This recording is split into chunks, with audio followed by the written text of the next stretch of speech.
Welcome to the Dylan Experience. This is episode 32.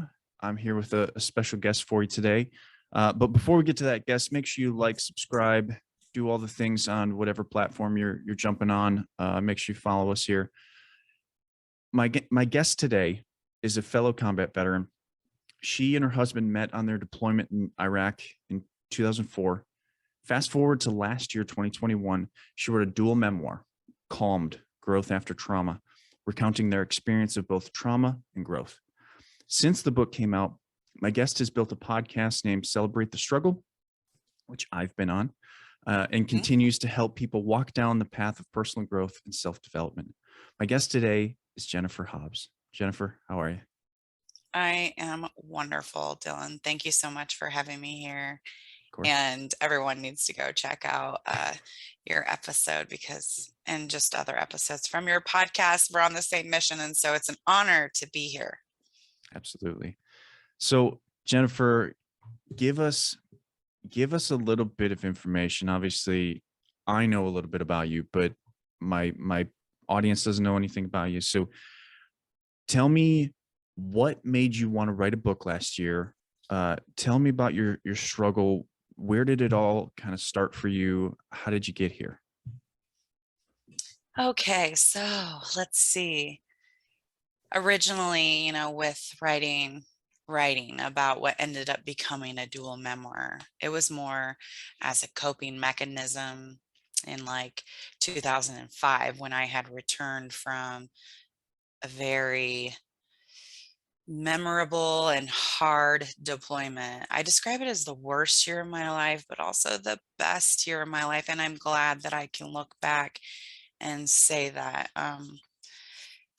But so through the coping of writing, and I've always loved to write, I didn't really dive too much into it. But when I had the opportunity to go to that creative space and allow myself to do that, um, that was when I felt like I was better in my writing than through my words. It was just more authentic and creative. And so I had always said as I came back and I was writing, when I would mention it in conversations if it would come up, about book writing, like, oh, I'm going to write a book someday. But I was doing nothing with it except for from time to time when it was like maybe a really bad period of my life. Like that was really when I would return to the draft through the hardest, darkest times. And that's when I would put words down.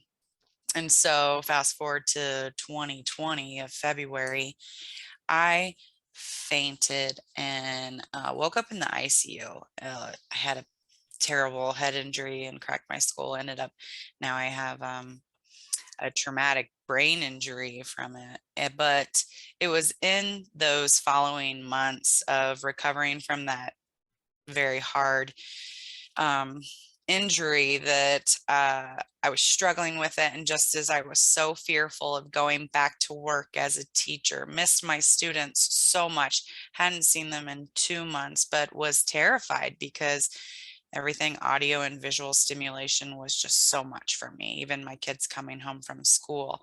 And once I finally got released from the neurologist and just knew like it's either now or never, like I got to get over this fear, right when I'm ready to go back, literally was when they said we have to all go remote in Illinois. And then I suddenly became a virtual teacher and virtual parent 2 months after this head injury that I'm still recovering from. And so, in that hot mess of a whirlwind, I didn't handle that with grace. I can see that now, just as other times in my life. And it was then that as I didn't handle it with grace. And I was trying to, just find some normalcy again. And basically, I found that in trying a beer, like, if I'm being honest, it's embarrassing to say, but that's just through my personal growth. This is where I've gotten to be honest. Like,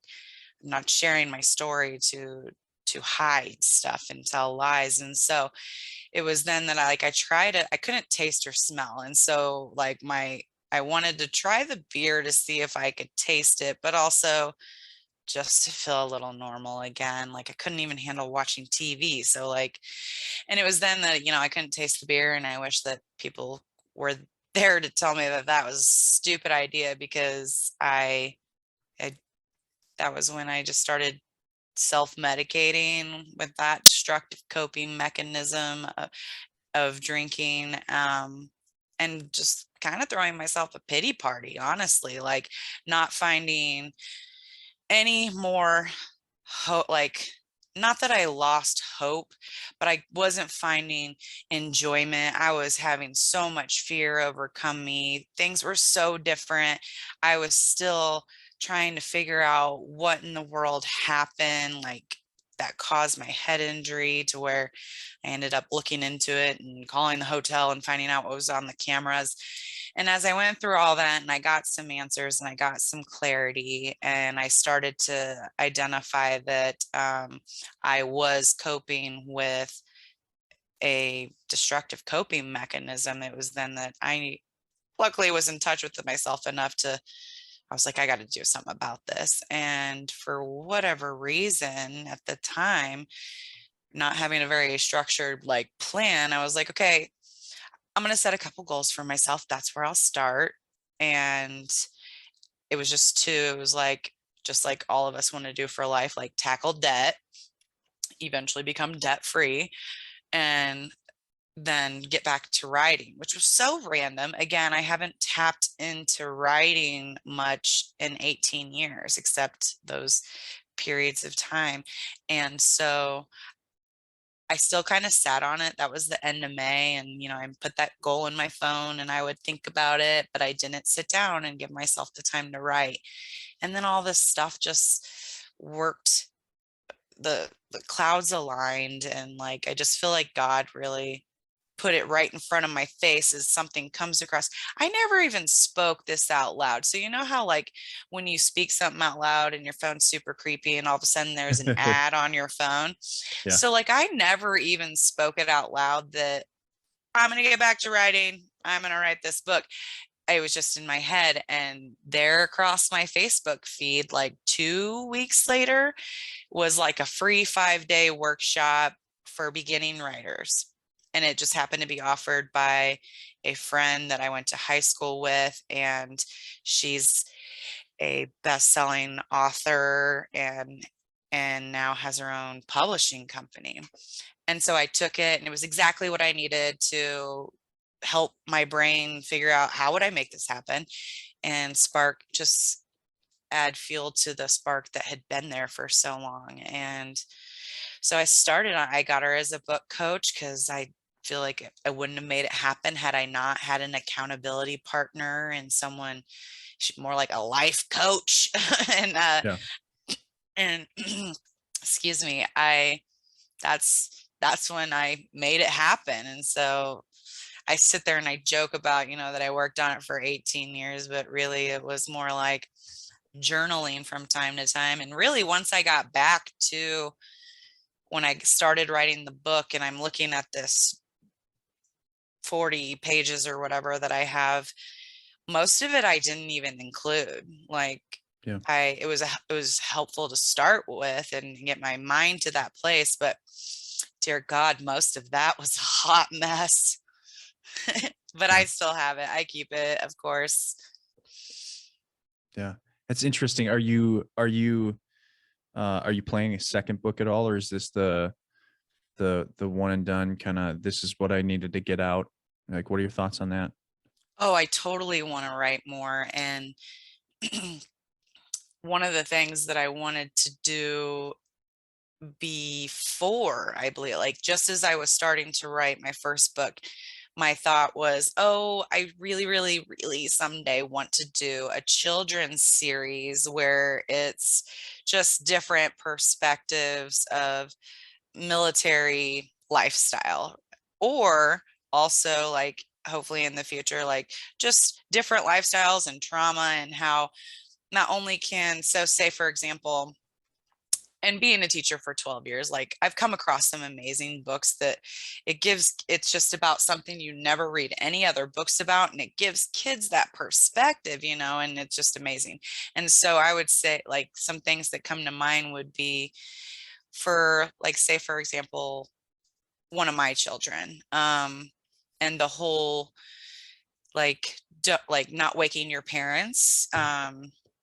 We don't necessarily have that issue now, but like, so say for example, like don't wake daddy, and like them learning about it through the perspective of a book and understanding it's not just them, it's not just their life, and then their friends also understand that, like, you know Billy's dad yells a lot, but there's actually some reasons why Billy, just different things like that. The perspective from a dog and seeing a soldier after a year, just all this stuff. And so that was a tangent. Let me reel it back in. I told you I had a lot of coffee.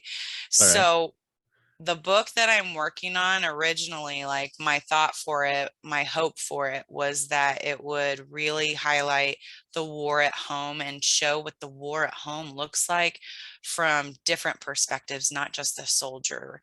And I'm not just referring to the war at home when a soldier is deployed, but I mean like for a lifetime, Yeah. when they return 20 years later and even forever. And so as I've been working on this for months, because I'm quite a procrastinator, Dylan, if I'm being honest with myself. And I had this epiphany actually just in the last 48 hours that that's going to have to be my third book, because there's so much I want to do with it, more people I want to interview, and I really want to show the world the perspective of a parent, or the perspective of like a parent, a gold star parent, like different perspective, like from my unit. I want to take characters from my first book and use their mom or their sibling, their children. And so I know that needs a lot more. And so when I got to my draft I've been working on and I looked at it, I realized, number one, I'm not doing what I wanted to do with highlighting the war at home for other people. I'm showing the war at home from my perspective and things I've gone through. So, Right. second book is called Triggered, and I'm going to have it done. My goal is for the end of the month. End Not of like this it's month. gonna, yes. I mean, I've been working, I told you I'm a procrastinator. And so I told myself, like, I need to make sure I'm not putting any more things in my schedule, and I need to put myself in the space and get over the fear, like I'm I'm at the same point, or was, now I'm feeling good about it, but I'm at the same point that I found myself writing my first book, where there's so much doubt and fear. Mhm. Like, what do you have to say? You don't have enough to say about that. Like, Yeah. who are you to speak on that? And like, so then I had to remember that I've been there, and those are all those lies and fear that's going to come your way. Right. Now, when you published your book, did you get any confirmation of those thoughts? Like, did you get bad reviews? Did you get people that were like, this book didn't help me, this book, uh, any issues with it? Did you I'm see? I'm actually really grateful. That's a good question. No one's ever asked me that so far, which is a good question. Fortunately, so far, nobody has given me a bad review. In the first month and two, it was a bestseller on Amazon and hit the charts on a couple different charts. And all the feedback ended up being, whether it's on the reviews on Amazon or people that have spoke to me or emailed me, it ended up being exactly what I wanted it to be. I wanted it to show this story from two different perspectives and just give it its space, look at something that was hard, but also get hope from it and enlightenment.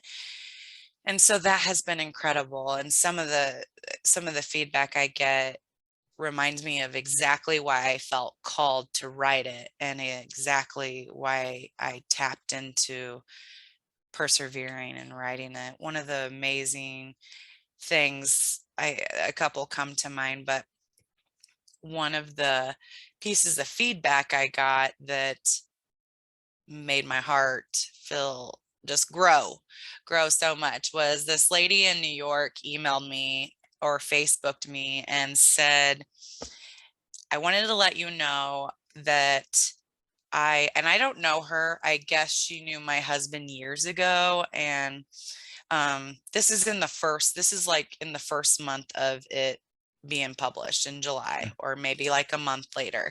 She tells me that she had someone at her house working on the yard, and her husband had sparked up conversation with him. He was also a veteran, and she could tell from his language and nonverbal body language that he was still working through some stuff and potentially struggling. And she walked inside as the husband continued to talk to the man, and she grabbed my book that she had already read, and she went out and she said, I want you to have this. I think that this will help you. It really helped me. And he smiled at her and he said, well, thank you very much, but I have already read that book and it did help me. And I was just floored, like, wow, I'm in Illinois, that's in New York. And Yeah. I had just always hoped that if I helped one person, then great. Like my story helps one person. And then I know other, like a battle buddy of mine, like got out of a abusive relationship after reading my book because she just like realized like, I gotta do something about this. And so it's just those kinds of stories, when you hear about a Vietnam veteran who sits there getting his dialysis for chemo, starts my book at the beginning of dialysis and doesn't get up when dialysis is finished because he's so intrigued and he sits there until he finishes it.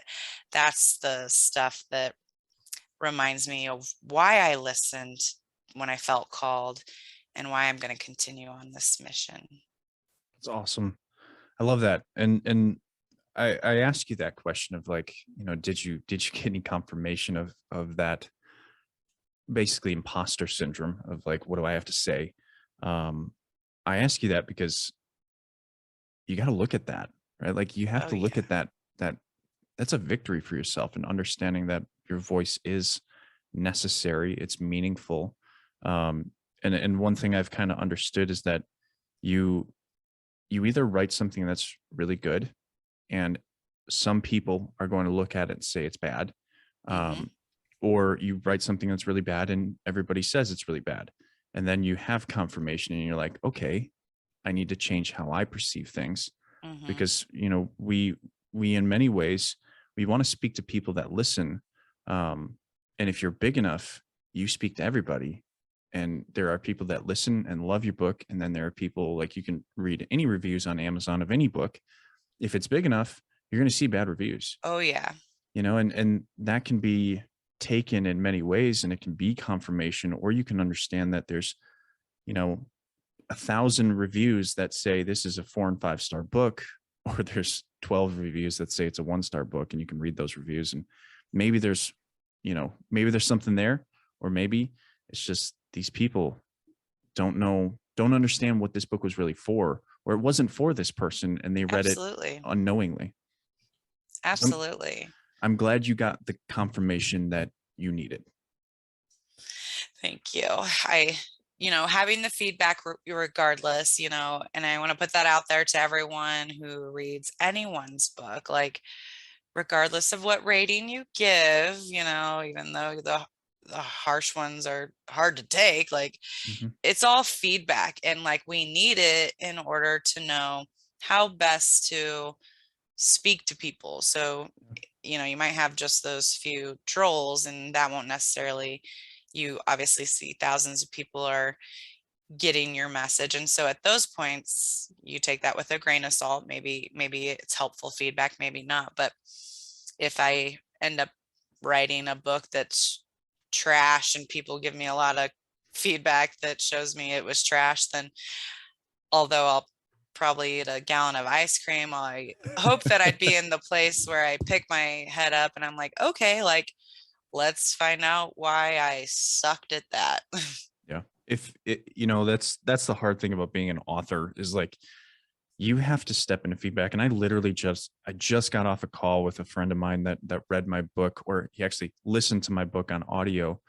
Um, and he gave me some feedback. And it's like, you have to have tough skin to be an Hmm. author and to understand that, like, this is for both of us, these are stories that are incredibly emotional, incredibly powerful. And if you don't approach it from an objective understanding of, this person's trying to give you feedback of how your book impacted your audience, because ultimately, just because they're your words doesn't mean that they're going to come across the way you want them to, right? Hmm. It's you're writing to an audience, and you have to be very objective to it. And basically he told me, he's like, because I went off script in my audiobook a lot. He's like, man, that got repetitive every time you went off script. You were telling me I'm going off script. And he's like, that's it was super repetitive. It got kind of annoying. And I'm like, that's fair, right? Hmm. Like I could look at that and be like, get over yourself, right? But the Right. reality is he's my audience. And, Right. I've got to take that with a grain of salt and understand that it's a piece of my personality within that book that I shared that he didn't like. It is what it is. And Hmm. I can learn from it. I can adjust to it. Um, but then I asked him the question, right? Because he started off with the feedback, the criticism. And I asked him, like, what did you learn? And what he learned was a lot more than what he criticized. Yeah. Like, a lot of people, especially when you open yourself up, because I like to do this, I open myself up for criticism. I tell you, I want to hear your criticism. So people give me the criticism up front. It sucks, right? Like, because I sit Hmm. there and I'm like, tell me what I did wrong. And then they find it, right? They'll actively search for something I did wrong Hmm. and give it to you. And then I ask them at the end, what did you learn from it? What did you take from it? How did it impact you? And then it's like, they get the criticism out of the way, and then they look beyond it. And that's when, you start to see both sides, because people want to give you criticism. They just don't know how. When you Hmm. open yourself up and you become objective as a writer, it makes a huge, it gives people a platform to help you understand your audience. And Absolutely. if you're able to do that, I think it really benefits you. And it also helps you understand, like, you can take yourself out of the picture sometimes and allow people to just speak, because that's what you're trying to do to them. Hmm. You want them to know, or you want them to listen to you. So if you listen to them, you learn what they actually want to hear. Yes. One of the things that was very helpful for me in the process of writing my book, after finishing it and doing my own edits, of course, this was helpful because, I had a book coach. And so through that, she had arranged, she told me to get beta readers, people that were Yep. going to read it, give me their feedback and judgments. I got people I didn't even know, some people I knew. And then when they gave all of it back to me, um, there was like no name. Actually, I don't know. Regardless, that was so helpful because it was then that they helped me to make it even better. They were like, I wanted to know more about this person. And when you talk about, your friend saying that you were repetitive, one of the main things that people had said like that they wanted more of was exactly what of my book was exactly what I wanted more of, and that was the end of the book as I started to talk more about the war at home, which is why I ended up deciding, whew, that's a whole nother book. And I was ready to wrap this one up. And so people had said, like, dear God, you have like three kids, get married, and all this in a matter of 13 pages. And I'm like, yeah, sorry about that. Yeah. But That's the thing about being an author, is you can't put everything in one book, mhm, right? Like, that's the ultimately, I could have wrote 500 pages if I wanted to about my story and everything and tell it all. Right. But you said it best. Like, I wanted to wrap this up. It gets exhausting trying to write a book and It edit does. everything and make everything, not only publish it, but market the book and get it out there to people and show people it's worthwhile to actually purchase. It's exhausting and you need a Yeah. break. And that's why there's series, that's why Lord of the Rings has, Uh-huh. 7, 8, 10, 12 books. Star Wars has all these books, Harry Potter. Like, it's exhausting writing a book. And honestly, and this is just my opinion, like, because I'm me and I like my own things. But like, say, for example, I was reading your memoir and I wouldn't want to read 500 pages. And Right. like I would like to want more after the first one. Like, wow, I wonder what happened before all that, or I wonder what came after that, and so me, like for myself as a reader, like I did get being broken down a little bit. Yeah. Yeah. It's writing is a process, and you can't overburden that process, just like reading is a process. You can't overburden Hmm. it. I think, and especially nowadays, I think attention spans are are Dear not to the Lord. level of what they used to be, in terms of like reading a 400-page book or a 300-page book. It's exhausting. And so, Hmm. it takes me, if I actually have to read, um, it takes me a long time to read. So I love listening. And so if you have an Audible book, I'll listen to that. Um, but yeah, like, I did the Audible for my book, and it was 5 hours. And that was a 200-page book. Like, if you got a Hmm. 400-page, 500-page book, that's 10, 12, Oh yeah. 15 hours of reading. It's like, wow. Like, I don't want to listen to a book for 15 hours. I did that with, I don't know if you've ever read Sapiens. Um, Mm-mm. Really good book, but it's a 21-hour book. Holy moly. It took me like 3 months to finish that book on Audible, because it was just so long and so dense. And it kind of recounts the evolutionary theories of humanity, kind of growing from, apes to where we are now, and Hmm. um, kind of details what science has developed as an understanding of how humans have developed, as a species. And it's really, really interesting book. And it comes at it from a direction of understanding that all of these things are theories. So he gives every theory that he can. But man, 21-hour book is a long book. Hmm. But One of the longest one, I think probably the longest one that I've heard was Stephen King's On Writing. I know it was over 10 hours, but yes, that took me forever. yeah.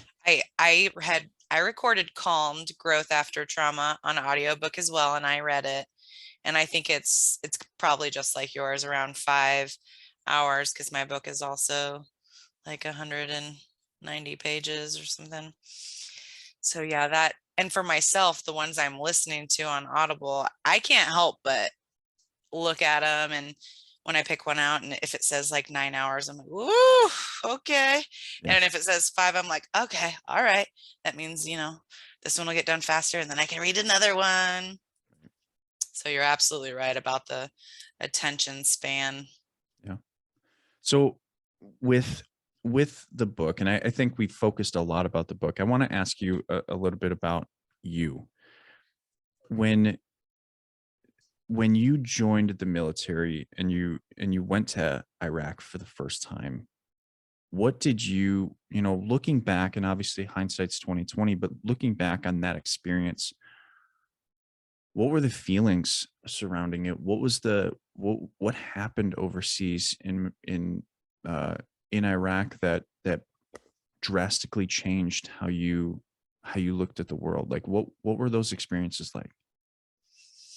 Well, I would say that in my experience, in the experience of my unit, it's probably unlike, well, I mean, all of us have a different story, but our unit, like, I'm sure it's a story unlike no other because we rolled into our base in Iraq on March 16th of 2004. And it was probably around 4 p.m., I want to say, on March 16th. March 17th, so like we only had long enough to like throw our stuff down, get some chow, have meetings and prepare for what was going to be the next day. And they had told us like around 12 o'clock, right after lunchtime, they were going to train us on how to react to a mortar attack. There was bunkers all over the base, and that was supposed to be our first thing that we had to learn because we were like 1,500 meters from Abu Ghraib.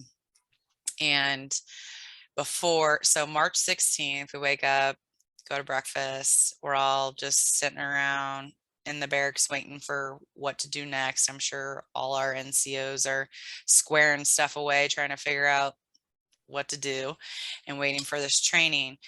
And we got mortared at lunchtime or right before lunchtime, right before the training. And we that's in our first 24, like probably 12 hours of being in Iraq. First 24 hours of being in Iraq, we get showered with mortars that hit the base, of that year. I say that because in that year we got 230 some rounds that came in, and a lot of times like we'll hit outside the base, or we'd get fortunate and nobody was injured.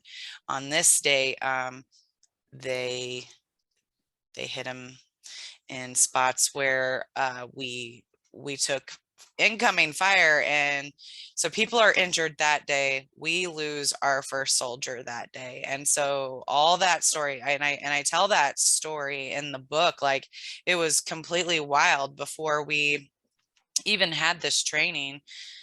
These huge life earth shaking explosions, you can hear them, but we're inside the barracks, you can't see them, at least from my perspective. I know people outside saw it. And so we all just go running outside once they kind of stopped. Well, as we're running, they still start falling, and I just remember not hitting the ground again.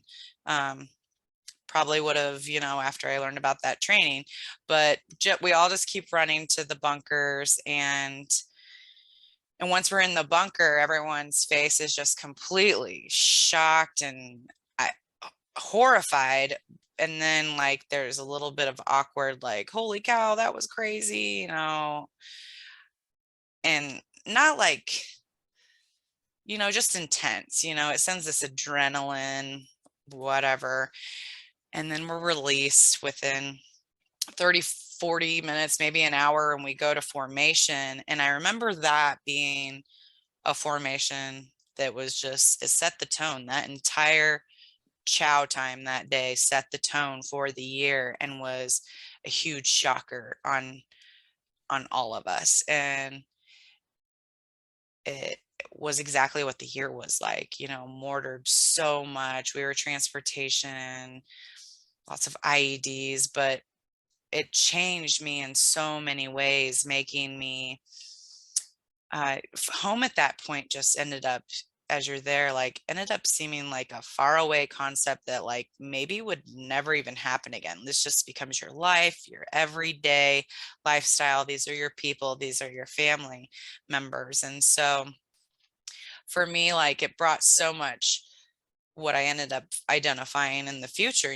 so much trauma that I hadn't healed from when I returned and had to go through that process. But it also brought me a deeper appreciation for life and like seeing that year when I said, like the best year of my life as well. That is because all those conversations, all those nights together, all those laughs, all those cries together, all those missions, like that is something that has changed me for a lifetime and has made me a better person, that I understand the sweet taste of life and have more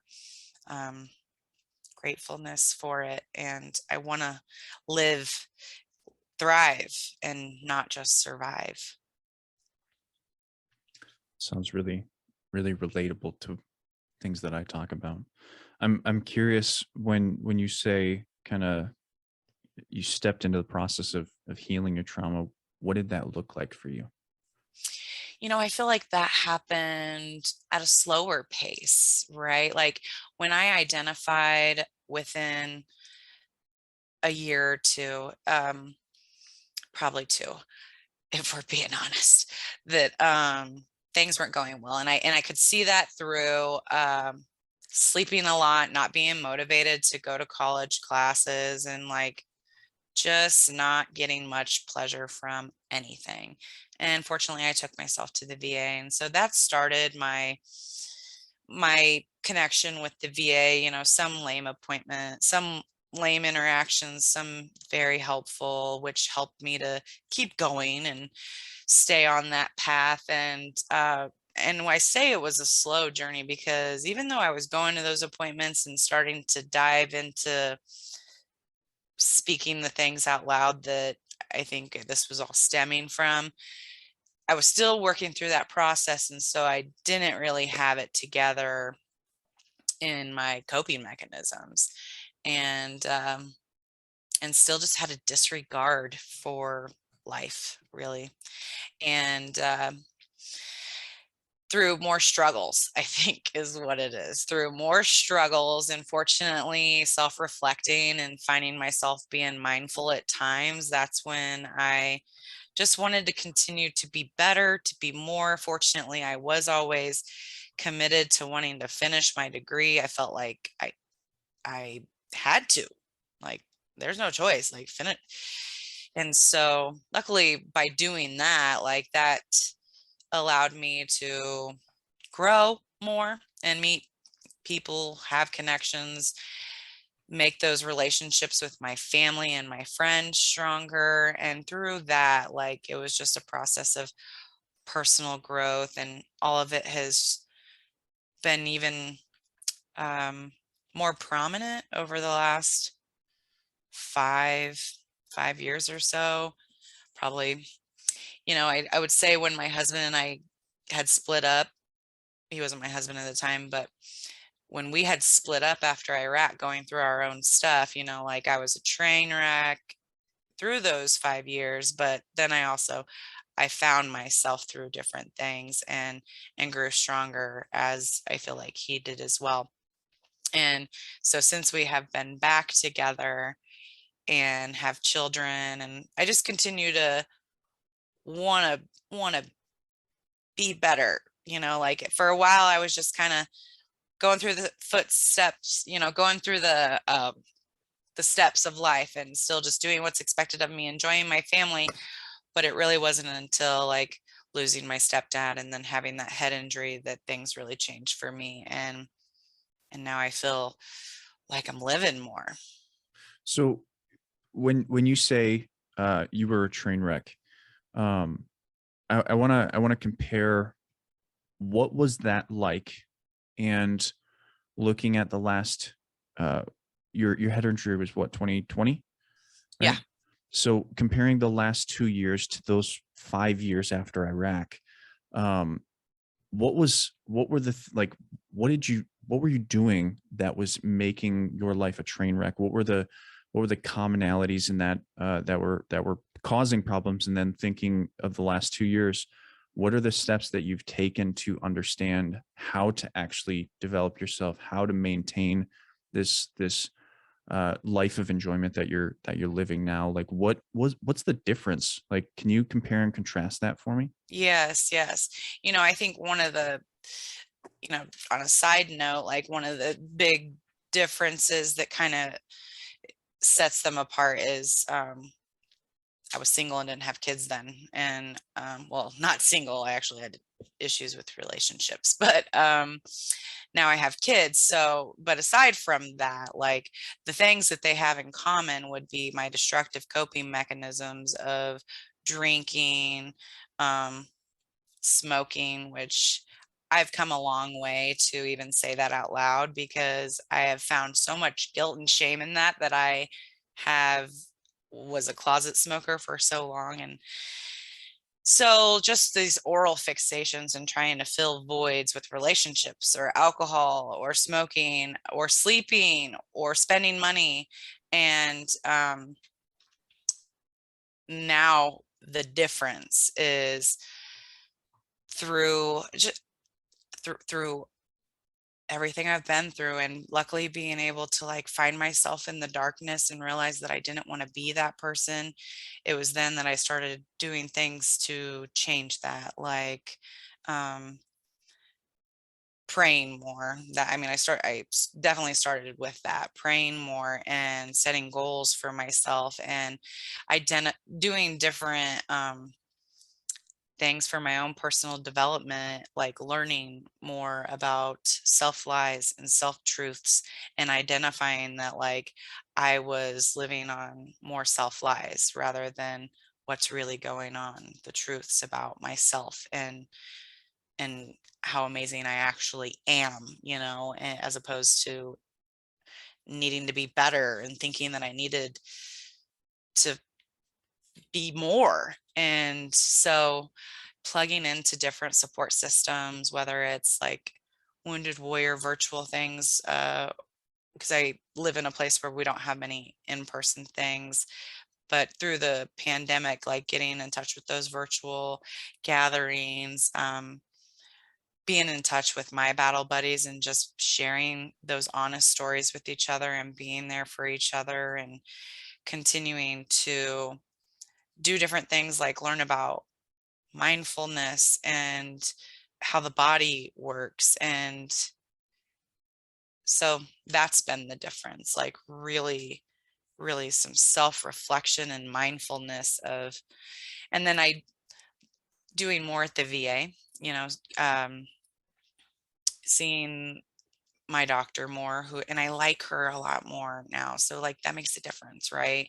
People are always transferring in and out. And so she's helped me a lot, and she advocates for me. And then I did they have the whole health program now. So I did like the 6 week taking charge of my life, where you look at those different 8 components that make you you, not just your list of ailments. And so all of that has been completely different. Yeah. All of that. What would you, when you talked about self-reflection and learning about the body, learning about trauma, has there been any resources that really helped you kind of understand that? Any books, any videos, any people? Has there been anything that really impacted your knowledge of things like trauma, things like overcoming trauma, the body? What do you got? Yes. So I Struggle Well, Thriving in the Aftermath of Trauma, which is a book by Ken Falk and Josh Goldberg. That book, when I read it in the summer of 2020, as I was starting to commit to wanting to write my book, that book taught me a lot about post-traumatic growth and how like it's in our hands to do something about. So I would say that was a huge turning point for me too. I didn't decide to get Lauren Eckhart as my book coach until I took that summer to do a lot of soul searching. So Struggle Well, Thriving in the Aftermath of Trauma. I don't know if this was a book that no, this was someone else I had chatted with recently, but when they mentioned a book called Once a Warrior, Always a Warrior, I went and looked it up and realized, yes, I have read that. I can't say much about it now because it's been like actually just a couple. I read that during writing my book as well, and I can't remember as much about it. But when you and I had spoke the other day, and you said that you have learned a lot about that, and that sparked my interest. And I was hoping that these 4 books I have checked out from the library would also give me more insight to that. And fortunately, the book I'm reading right now, which is The Unspeakable Mind, Stories of Trauma and Healing from the Front Lines of PTSD Science, it does talk about, now I'm only 100 pages in, but it was talking about how like people with PTSD, like that it actually like lowers the levels of, oh, an N word I won't even begin to look back in the book and call out. But then like children born from women of PTSD, and then it talked about um, serotonin and cortisol. So these like proven things that happen inside your body that, and so showing how trauma and or PTSD like really does affect you inside on things you don't see, Right. which then in the end ends up, having an impact on your mental health. The next chapter that I haven't gotten to, I noticed before I got on the call with you, actually it's part 3 and it's called The Body. And so like one of the first things is like talking about um cardiac and PTSD. So like it's going to keep talking more about that, and I look forward to learning more about that because that is something I don't know much about. Yeah, that's been um that's been a lot of where I've taken my research. So I always keep books like The Body Keeps the Score right next to me. I don't know if you've Uh-huh. ever read that. I'd recommend it. I'm reading When the Body Says No. Anything by Peter Levine is uh, really remarkably interesting because he focuses on the psychosomatic experiencing of trauma. um, there's so much research out there now that was There never is. there, like, when you and I were struggling through a lot of the stuff we were going through. The research wasn't there, Mm-hmm. nor was it readily available if it was there. um, and having books like this being a bestseller, like The Body Keeps the Score is a bestseller now, like that means people are paying attention. Yeah. And they're out there, right? Like The Unspeakable Mind, I've heard of it. I haven't read it yet, but certainly it's something that I'm going to read now that I see what it is. Um, but it's out there, like the resources are out there to really understand. And I think people are always looking to understand the why. Why does this happen? Mm-hmm. How does this happen? And don't just read one book. Read as many Yes. as you can. That's I have a text platform that I text people daily, inspirational messages, self-development messages. And the text that's going out today is basically my list of books that I love. And which is funny we're having this conversation because it's, That's so cool. you know, you dig into knowledge and you read one book and you might get a specific perspective that is detrimental to you. But when you read the next book and you realize you put it in context with that book, that first book you have, and you read those two books together, you start recognizing how to actually pick apart a book and use what is necessary to build your own perspective on the matter. Mm-hmm. When you have two books, great. When you have 3 books, 4 books, 5 books, 10 books, a documentary, a discussion with a friend, a discussion with a therapist, and then you start putting all of it together and you start having these discussions, you start being able to uh, kind of delineate what information is actually necessary for you, what information is actually harmful for you when you recognize your own self-awareness. Um, and I just think that's something that people struggle with, is like the attention span we talked about earlier Mm-hmm. has become so small now that anything that is any kind of triggering, right? And I use triggering in a loose format because realistically, there's a difference between I'm not comfortable with this versus PTSD trauma triggered, right? Mm-hmm. Where you are almost non-functioning because of that trigger. There's a difference between what society has used as an explanation for triggering, right? It's uncomfortable, right? If you're uncomfortable reading these books, that's probably a good thing, Mm-hmm. right? And Right. you need to dig into them and understand further. And if it's not comfortable, I understand it. If it's debilitating, that's a different story. That's legitimate trigger. And I don't want to like delegitimize feeling uncomfortable or feeling triggered, but there's a difference between feeling uncomfortable and feeling, you know, deliberately debilitated and unable to manage your or regulate your own emotion because of something that is a trauma trigger. Um, and I think people really need to dig into that and push into researching and understand things like what you and I have done, and get a really, if you want to get a scientific understanding, go for it. If you want to get a spiritual understanding, there's books out there for it. But whatever you do a lot of it, Hmm. because it's hard to build a perspective. It's hard to build your own perspective if all you do is read one book and stay there, because everything's changing, everything's in flux. And if you don't set yourself up to continue to learn about what's going on, you're left behind and you're leaving your body behind too. That was so well said. I hope you come back to these videos and like keep parts of it for your next book or 10 books because I do. that was on point. My book, my first book here, is a remarkable learning experience, right? It was really, that book was for me. It was my soiree into expressing myself and showing what I know I can do.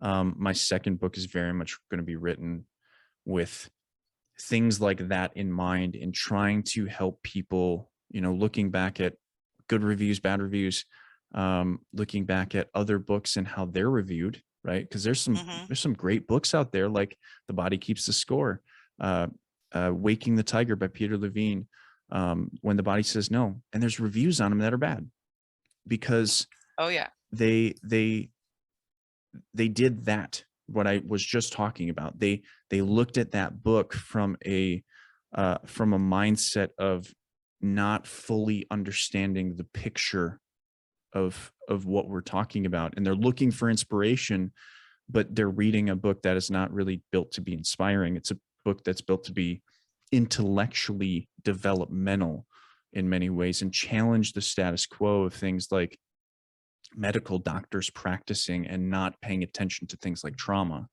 Um, and it's it's up to people like you and I to bridge that gap between lived experience and the research that's out there, and to connect people with, because we, in many ways we have the ability to kind of inspire people because we have lived experience. Hmm. And I think it's really like my next book is going to be uh, a developed message to people that are struggling with a specific issue. And I've already talked about this a little bit, but my next book's going to be called Never Good Enough. I haven't decided on a subtitle, but it's going to be focused around um, the impacts of trauma in terms of your perception of the world and never feeling like you can ever be good enough again. Never feeling like you have the ability to step outside of your almost uncomfortable comfort zone, right? Like Hmm. you're okay with people pleasing everyone else to the detriment of your own body and yourself, and to kind of dig into the experiences of other people, myself, and exposing that that's not always the case, right? And I feel like I'm a really good example of that because I don't please everybody anymore. I don't try and make everybody happy.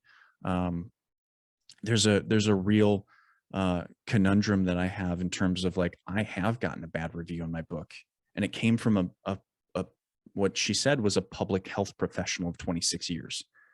And I have a real problem with public health or mental health professionals that think that lived experience is not a worthwhile anecdote for inspiring people to take action and look Oh, at the yeah. research and the relevant science that's there. um and I'm okay with not making those people happy, because Hmm. the reality is that there's over 500,000 people on TikTok that really appreciate the message that I share.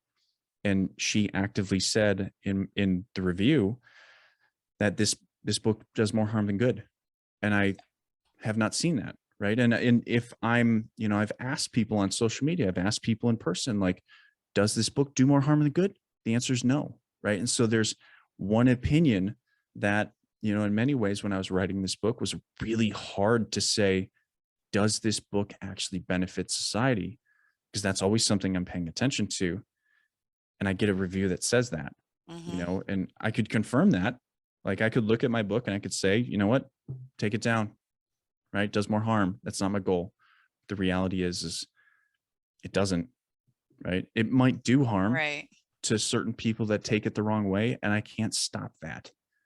But it does a whole lot of good to a whole lot of people so far, and um, that's where it's really important that you don't just take my book. I put a lot of resources into my book in the reference section that people can look at and say, okay, where did he get this information? Let's dig into this one, right? And I implore people to do that. I think I outright tell people to do that in my book. It's like, go read the reference section, because Hmm. there's a whole lot of information in that reference section that taught me the way that I think now. And it was super beneficial for me. And so it's probably going to be super beneficial for you as a human.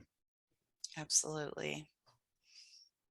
What comes to mind, and maybe I'm wrong, but for someone to make a strong statement like that and say it does more harm than good, I can't help but wonder, you know, has that person gone through trauma of any kind, or, Don't you know. know, exactly, because anyone who has gone through, and again, just my opinion, and there might be research there to back it, but people that have gone through such trauma and these types of experiences that give them the ability to understand it more than people with maybe an MSW or whatever. Um, it is then that they have, oh, I totally lost what I was going to say, but basically, like, it's more reliable, right? It's more valid. You did not just go and get um, a degree, and I'm not downplaying that at all. But like, I know for myself, from anybody that I learn about, like, if you get it from someone firsthand as opposed to a third party source, clearly it's going to be a lot more valid and reliable. I'm not even sure I'm saying what I initially was trying to say, but you Yeah. get what I'm saying. We Well, I had mean, this conversation the other day when I was talking about like how I felt pressured to go get my bachelor's in psychology, thinking that maybe people are going to take me more seriously. And I loved that you gave me a different perspective with your feedback about how, like, there really are a lot of people out there that steer clear of anybody who has some sort of label as a psychologist, psychiatrist, or even a brick and mortar place of that sort. Um, and for myself, like, I relate better to my battle buddies or people like you talking to you. yeah, And even though I do love, the gal that I've been seeing at the VA here, that is totally different. That's like just happens to be an amazing, another tool in my toolbox, right, but it's really what I learned through the conversations with people that can understand. right. And that's not to say there's not professionals out there that do a great job. There is, Hmm. right? And I don't ever want to discount those people.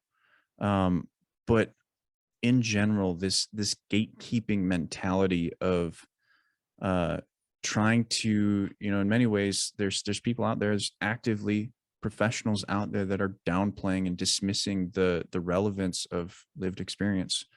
And it's detrimental, clearly, Hmm. because people follow me, right? Like, I wouldn't have a voice if everybody trusted those professionals that downplayed and dismissed lived experience, because there's an entire swath of the population that has had bad experiences with mental health professionals, that are stigmatized by mental health professionals, that are traumatized and re-traumatized by mental health professionals. Um, or the system in general. Like I work with people that literally come to me and say, my therapist said this. And it's like, why would they say that? Right? Like, why would you approach a conversation if you are someone of authority on this subject and you understand this stuff, and you're like even trauma informed, right? This mentality of this new label of like, I'm a trauma informed therapist, and this trauma informed therapist completely dismissed and neglected to validate feelings that were absolutely necessary to validate. Um, I work with part of the population that will not go back, right? Right. And so if that's the mentality of the audience, right? The consumer's always right, and that doesn't mean it's comfortable for people. But if you're a mental health professional and you look at that from an objective standpoint, you start to realize that you cannot stand as this arbiter of what is right and wrong. You have to look at the audience in which, or the clients or the people in which you serve, and realize I can't speak to these people like Dylan can or Jennifer can, because they have lived experience and they're not attached to the organization I'm attached to. And if we want to have any like worldly effect on all people, not just the people that are willing to come to therapy, we have to start having conversations with people that can bring people to us. I Mm-hmm. want to not only work with people, but to bring people to good therapy. I don't actually want to be a therapist. I don't want to be a one-on-one coach realistically for the rest of my life. It's just not my thing. I want to speak, right? I want to write. Yes. I want to speak. I want to talk to people on a grand scale, because I can bring in people to good people to work with. That's what I really think is my destination. That's my goal. But there's professionals out there, and I go back to this this review that I got. It was unsubstantiated, right? I'm willing to have a conversation about how I do more harm than good, because I want to make sure I'm not doing more harm than good. Right. But when you leave a review on my book and say this does more harm than good, but don't give me any feedback, why am I going to listen to that? Right? Like, have a conversation with me, email me, right? Anybody can email me and tell me my book's a piece of shit if you want to, right? And I'll have a conversation to you. I'll listen to you, because my goal is not to be right.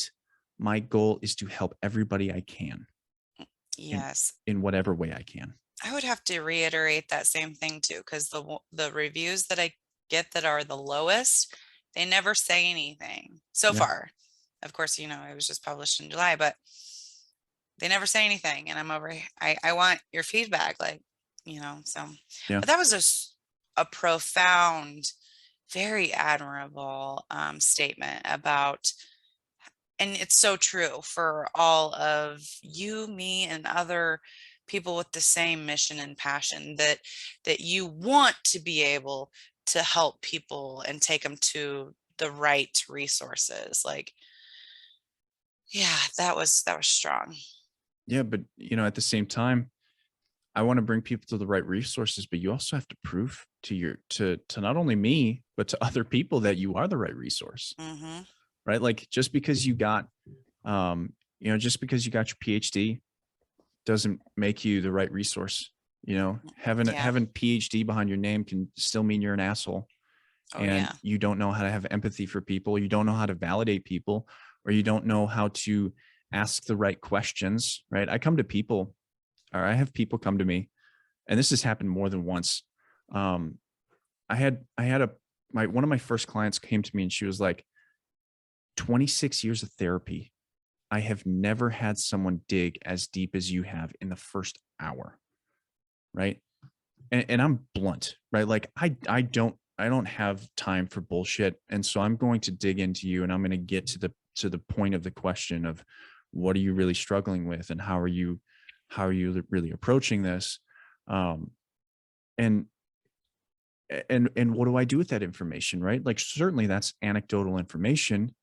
But it's happened multiple times, right? After 12 years of therapy, after 27 years of therapy, right? Like, is is the idea of therapy really digging at the heart of the problem, or is there a placation of clients and just keeping them in the loop? The medication concept needs to really be addressed because there's over medication. Certainly there's a lot of resources that are saying that.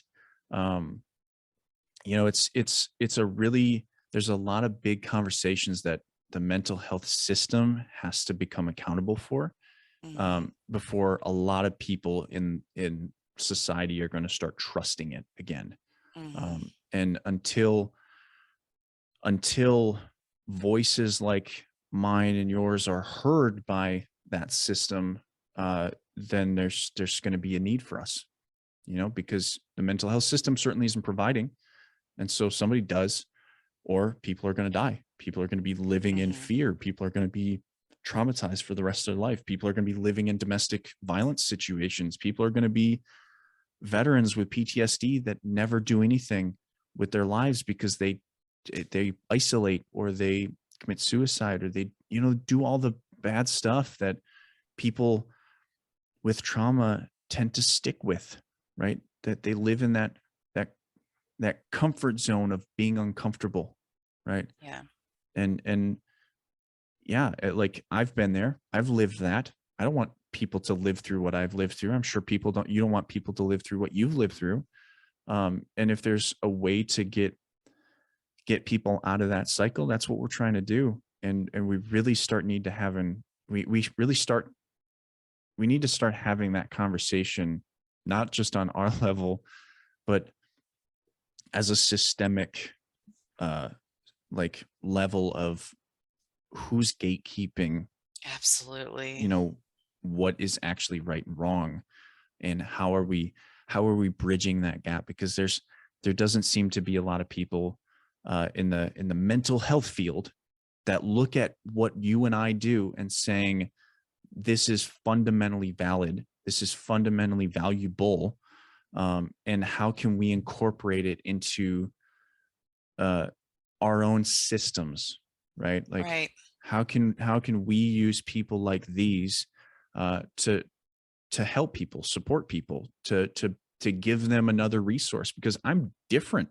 than a therapist. I'm different than a psychologist and a psychiatrist. I'm Hmm. very different. And that's necessary for some people, not all people. And that's why I don't work for all people. Right. But it's a conversation that we need to start having for sure. I agree. And I really hope, other people have said that same, well, I mean, not the same thing, but like when they've heard conversations that either I have had on my podcast, or I've seen other people's podcasts and people comment, some people feel the same way and they can identify that. And I hope that by people like yourself and myself and other people stepping out into that fear and trying to get these stigmas down, but also send that message to where it needs to be. I really hope that it is in our lifetime that we can really see impact. Yeah. Connection. It's what we need more than anything is just connection. Hmm. Well, let me close this interview out with our final question, if that works for you. If there was a message you could leave the world, Jennifer, what would it be? Mm. I panicked from the minute you told me that I would need to prepare for that, because my mind goes a million different ways. But I would say that you, I would say that you were put into this world for a reason, but that it's not just for you to live with your own self fulfillment, that you were put here to be a service to someone else. And that doesn't mean you have to have a podcast. That doesn't mean you need to write a book, but that means that you need to use your knowledge and your skills, your experiences, all of that to listen to other people and be there for them. Because just like we're talking about with the changes we want to make, like we just as a society, we need to listen more. We need to have a better attention span, and we need to make sure that we are helping other people. I feel like that's what life is all about. I haven't always felt clearly I've come a long way, but I definitely think that selfless service is going to be something that's going to bring so much fulfillment in life. And then through that, you'll find yourself even more. I I think that's beautiful, and I want to add to it because I think we get in this mentality of listening is the only way you can be of service to people. Right. I think speaking Oh, yeah. is is powerful, right? There's a Yes. Good whole lot point. of people on this planet that don't have a voice, that don't have a way of speaking like maybe you and I do, that don't have the way to verbalize things, the way to write things, right? You know, speaking is also writing, you know, and being able Hmm. to share our knowledge, our wisdom, and talk, uh, you know, not necessarily for people but with people in mind. Hmm. I think, you know, that's an act of selfless service in many ways. Absolutely. I know it's certainly what I choose to do. I don't always speak for myself. Sometimes I make content and I make this podcast and I speak for people that would not, you know, confront the mental health system and say, you know, we need something different. They'll just never go back. Hmm. And so Yes. yeah, I absolutely I love that. I respect it. I think it's beautiful. And Jennifer, thank you for joining me. Thank you for letting me come onto your show, and um, thank you for coming onto my show. This has been great. I look Thank you so much. I look forward to seeing you know, the second book come out, the third book, and however many other books you plan on writing. I look forward to seeing where you go. Ditto, Dylan. Ditto. So if you have made it this far as a listener of the podcast, thank you very much. You guys are awesome. And I will see you next time on the Dylan Experience. Take care.